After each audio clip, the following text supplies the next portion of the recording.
কোনখানে উঠতে যাচ্ছিলাম? আমরা সেম ট্রেন আমাদের সাথে ধোকা হয়েছে। আমাদের একই রকম আরেকটা ট্রেন আগে পাঠিয়ে দিয়েছে আমরা পৌঁছানোর সাথে সাথে।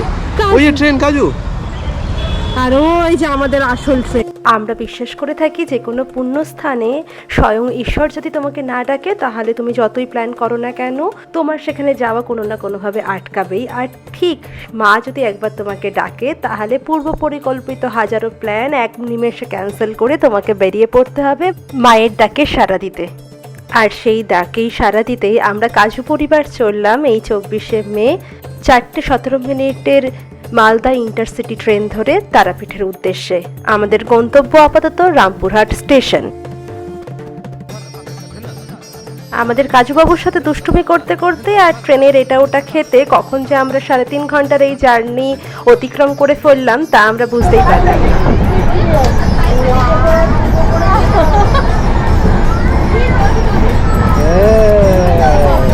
চলো যাওয়া যাক। রামপুরহাট স্টেশনে নেমে ওভারব্রিজ দিয়ে 1 নম্বর প্ল্যাটফর্মের থেকে এক্সিট নিতেই দেখতে পেলাম অনেক অটো। তার মধ্যে অনেক অটোই রুটে চলে, আর কিছু তুমি চাইলে পরে রিজার্ভ করেও যেতে পারো। রিজার্ভের জন্য আমাদের কাছে 250 টাকা চাইছিল, যদিও আমরা পরে রুটের অটোই ধরি, আর তার ভাড়া ছিল 40 টাকা পার পারসন। 30 মিনিটের মধ্যে এই অটোগুলো তোমাকে পৌঁছে দেবে একদম তারামা সরণির ঠিক সামনেটাই। মাঝে আমার গোপ্রোটা হয়ে গেছিলো কিছুটা খারাপ, আর সেই কারণে আমি আর ব্লগ কন্টিনিউ করতে পারছিলাম না, যদিও পুরোনো কিছু ব্লগ আছে যেটা এডিট করতে লাগছিল। তো যাই হোক, আজকে অনেকদিন বাদে আবার ব্লগ করছি, আর সেটাও শুরু হচ্ছে একেবারে তারাপীঠে এসে। আমাদের এবারে বিকেলের ট্রেন ছিল, এখন প্রায় রাত্রির 8:30 বেজে গেছে। কাজুবাবু ভীষণ মজা করেছে। ট্রেনে যা যা আমরা খেয়েছি সব কটা জিনিস কাজুবাবুকে খেতেই হতো। হঠাৎ করেই আমাদের এই তারাপীঠে আসার প্ল্যান, আর সেইটা ছিল মূলত আমাদের পোস্টের জন্য পুজো দেওয়া। প্রতাপটা আসছিল, আর আমার তারাপীঠ নিয়ে একটা ছোটোবেলার খারাপ আমাদের পুরো পরিবারের একটা স্মৃতি ছিল, সেই জন্য আমিও লেজুর হয়ে জুড়ে পড়েছিলাম ওদের সাথে। কিন্তু পরে সিনারিও পুরো বদলে যায়। প্রতাপরা বিশেষ একটা কারণের জন্য আর এসে পৌঁছাতে পারেনি, নিজেরাই একা কন্টিনিউ করতে হলো ব্যাপারটা। তো এই জার্নির অনেক কিছু স্পেশাল। এটা আমি, কাজু আর কাজুবার ফার্স্ট সোকল আমাদের এই নিজেদের ছোট্ট ছোট্ট পরিবারের প্রথম ট্রিপ, যেখানে শুধু আমরা 3 জন এসছি, আর সেটা এভাবে হবে কখনো ভাবিনি।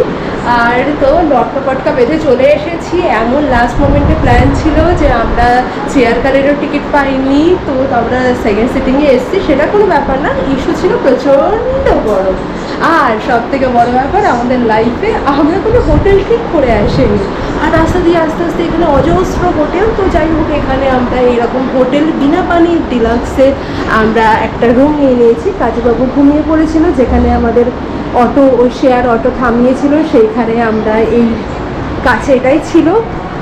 আমরা এবারে আর কোনো খোঁজখবর না নিয়ে এখানে নিয়ে নিয়েছি। এখানে আছে একটা ছোট্ট ব্যালকনি, কিন্তু হোটেলগুলো বেশ কস্টলি, মানে যেগুলো 1500 করে রুম পড়ছে সেগুলো দেখে মানে পছন্দ হওয়ার মতো না, পরিষ্কার না। হোটেলের এই রুমটা ঠিকঠাকই আছে, দাম অনুযায়ী মনে হয় যে আরেকটু কম হলেও পাত্র, আর 200-400 টাকা কম হলে পরে মন্দ হতো না। মোটামুটি যা যা নেসেসারি জিনিসপত্র সব কিছু দিয়ে দিয়েছে। আর এখানে দেখো কি নিশ্চিন্তে ঘুমাচ্ছে আমাদের কাজুবাবু এত ধকল শুয়ে। তো চলো এর সাথে দেখতে থাকো আমাদের আজকের দিনের ব্লগ, আমাদের তারাপীঠের ব্লগ। আশা করি তোমাদের সবার খুব ভালো লাগবে, আমার নিজের এখানে ঘুরে খুব ভালো লাগবে। কালকে সকাল ফার্স্ট কাজ হবে পুজো দেওয়া। কখন কি পুজো দেবো না দেবো সেটা দেখি। নীলের কাছে 2-1 জনের রেফারেন্স নাম্বার আছে, তাদেরকে ফোন করে কথা বলতে হবে। তো চলো দেখতে থাকো আজকের ব্লগটা। আশা করি তোমরা সবাই খুব ভালো আছো, সুস্থ আছো।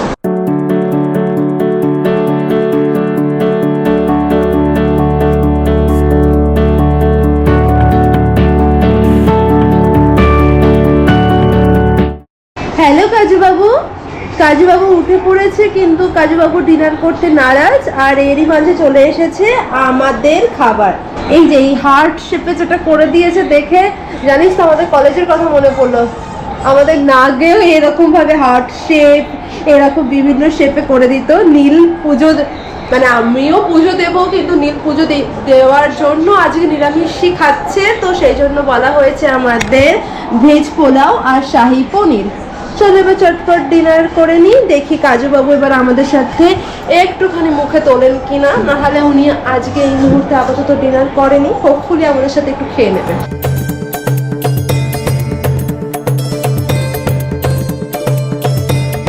খাবারটা ঠিকঠাক ছিল, ঠিকঠাক বলতে কি ভালোই ছিল।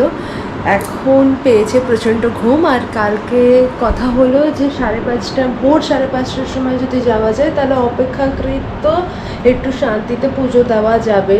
তাই ভোর 5:30টায় আমাদের টার্গেট পুজো দিতে আসা, তো সেটা যাতে ভালো করে হয়ে যায়। এখন ঘুমিয়ে পড়ি। চলো কালকে সকালবেলা দেখা হচ্ছে। হোপফুলি আমরা 5:30টায় পুজো দিতে যেতে পারবো। High high high high high, good morning. চলো মায়ের পুজো দিয়ে আসি। দেখো, ওঠো ওঠো ওঠো, আসো আসো, কাজু আসো। আমাদের কাজু বাবু উঠে পড়ে ফ্রেশ হয়ে এখন বিস্কিট খাচ্ছে, আর আমি হয়ে গেছি রেডি।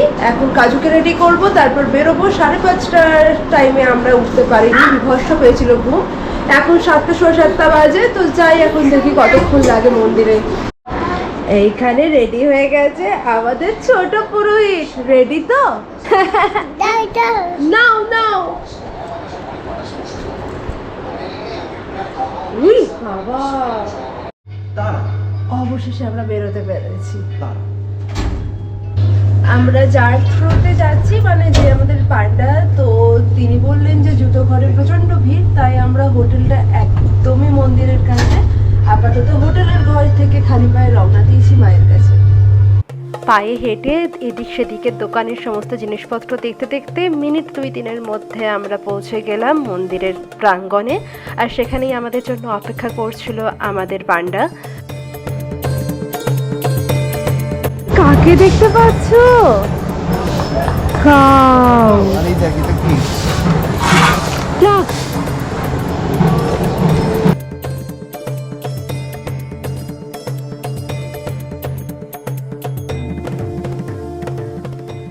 আর তাদেরই একটা ঘর থাকে, সেখান থেকেই আমরা পুজোর ডালা কিনে নিয়ে আমরা তো চলে এসেছি। এখান থেকে আমরা এখন পুজোর ডালা নেবো, তারপর যাবো। পুজোর ডালা 51 টাকা, 101 টাকা, 201 টাকা, যা তোমাদের সামর্থ্য বা যা তোমাদের ইচ্ছে সেই রকমই দিতে পারো।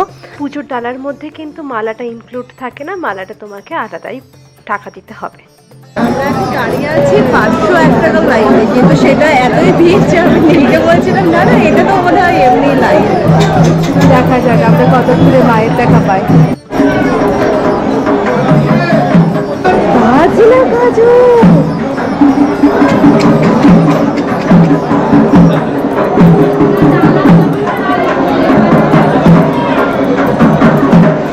আর এখানে কিন্তু একটা ব্যাপার ভীষণই উল্লেখযোগ্য, এখানে বিভিন্ন রকমের লাইন হয়। নর্মাল একটা লাইন, 300 টাকার লাইন, 500 টাকার লাইন, 1000 টাকার লাইন, আর এর থেকেও বেশি হয় বলে আমি শুনেছি, তবে আমি সেই লাইনটা খেয়াল করিনি। আর তুমি 500 টাকার কাটলে পরেও কিন্তু যথেষ্ট সময় লাগবে। এখানে এক একটা লাইনের জন্য যে দরজা আছে, যেটা এখন দেখতে পাচ্ছ, সেই দরজা কিন্তু এক একবার খোলে, তারপর প্রত্যেকটা লাইনের জন্য এক একবার করে খোলে। মানে তোমার নেক্সট টার্ন আসতে আসতে প্রায় 1 ঘন্টা মতো সময় লাগতেই পারে। তাই অনেক হাতে যথেষ্ট সময় নিয়ে মাথা ঠান্ডা করে মন শান্তি করে তবেই মায়ের কাছে এসো। হ্যালো, কি অবস্থা? কি এই গেট এখন কখন খুলবে আমরা জানি না।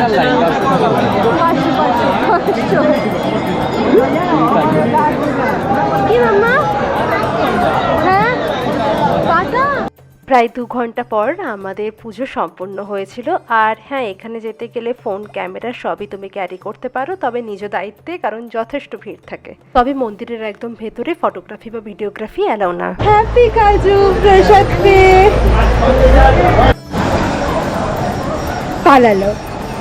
পালালো এত কাউ দেখে, আর প্রসাদকে হ্যাপি, এইটুকুই চাহিদা আমাদের কাজু বাবুর। আমাদের হয়ে গেছে এখন পুজো দেওয়া, আর আমাদের যা হয় বাইরে দাঁড়িয়ে থাকো আর মায়ের কাছে সেকেন্ডের জন্য দেখা। তাও দেখা তো পেয়েছি আমরা। চলো এখন আমাদের 3 জনের ব্রেকফাস্ট টাইম। কচুরি খাবো এখন আমরা। হ্যাঁ, লুচি দিচ্ছি সোনা, তরকারি আসুক, লুচি দিচ্ছি তোমাকে। মন্দিরের থেকে বেরিয়েই প্রথম যে দোকানটা দেখেছি আমরা ঢুকে গেছি। এই যে কাজুদা, আপনি কবে এলেন তারাপীঠে? কবে এলেন আপনি কম করতে? চলুন, আপাতত এই হোটেলের পর্ব ডান। এখন আমরা বাইরেটা যাচ্ছি, একটু এক্সপ্লোর করি, তারপরে মায়ের প্রসাদ খেয়ে রওনা দেবো শিউরির জন্য। কারণ আমরা পরে যাচ্ছি কালকে হাফ বেলার জন্য, মানে কালকে সকালটুকু এত দূর এসছি, কাছে বক্রেশ্বর আছে তাই সেখানে যাব। আর বক্রেশ্বরে হোটেল খুব একটা ঠিকঠাক পাইনি, মানে অন্তত নেটে আমি পাইনি, তাই শিউরি টাউনেই থাকছি। আর সেই জায়গাটা শুনেছি খুব ভালো, তো দেখা যাক কি হয় না হয়। আপাতত একটু বাইরেটা এক্সপ্লোর করতে যাই, ঘরের এই এসির মায়া কাটিয়ে বাইরে যেতে হবে। এমনিতে তো ঘুরতে ভালো লাগে, কিন্তু গরমটা একটু বেশি। ঠিক আছে, কোনো ব্যাপার না, একবারই তো এসেছি, আবার কবে আসবো জানি না। তো চলো একটু তারাপীঠ ঘুরে দেখা যাক। আমরা বেরিয়ে পড়েছি এবারে। আমাদের এইবারের আশাটা খুবই অল্প সময়ের জন্য ছিল, তাই আমরা বিশেষ দূরে যেতে না পারলেও ঠিক মায়ের মন্দিরের পাশেই যে মহাশ্মশান এবং বামাখ্যাপার যেখানে সিদ্ধিলাভ করেছিলেন, বামাখ্যাপার সমাধি রয়েছে এই জায়গায়, আর এখানেই মায়ের চরণ রয়েছে যেখানে বামাখ্যাপা মায়ের দর্শন পেয়েছিলেন। আর এই চরণে কিন্তু তোমরা নিজেরাই পুজো দিতে পারো নিজেদের মতো করে। এখানে যাবতীয় সমস্ত জিনিস কিনতেও পাওয়া যায়। আর এইখানে দেখলাম অপেক্ষাকৃত ভীষণই কম ভিড়। আর জায়গাটার মধ্যে না কিছু একটা ছিল, এই যে এই জোরে যে ঝিঝি পোকার আওয়াজটা পাচ্ছ, এই ঝিঝি পোকা, ওনার এই গান গাওয়া, বিভিন্ন সাধু তান্ত্রিকদের বসে থাকা বা সমস্ত কিছু মিলিয়ে জায়গাটা সত্যি খুব মায়াবী ছিল।